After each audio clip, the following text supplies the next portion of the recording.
Welcome to Chillin' 101. We hope this video helps.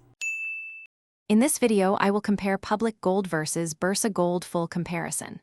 Start by deciding whether you want physical holding or electronic exposure, then note liquidity and convenience differences, and choose based on trading frequency, storage preference, and fee sensitivity.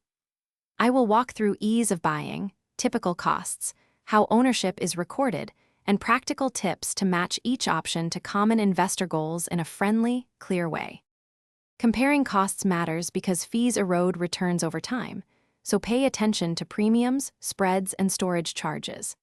I will explain typical fee structures and where costs commonly hide, like commissions, vaulting, and bid-ask spreads, plus how liquidity can change realized price. We will look at examples of buy and sell scenarios to illustrate net outcome, helping you forecast expenses and select the option that fits your budget and trading habits. If you are enjoying this breakdown, please subscribe and like to support the channel and help others find it. Quick recommendation: I recently started using leak-proof meal prep containers that make busy days easier. They pair well with planning ahead for gold buying trips or paperwork. Check the description for the link and other deals, and remember to come back for more comparisons and tips. Now let's get back to the video.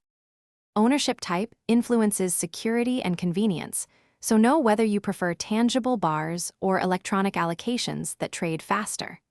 I will cover legal ownership implications, delivery processes, and how liquidity differs between over-the-counter physical sales versus exchange-listed gold products.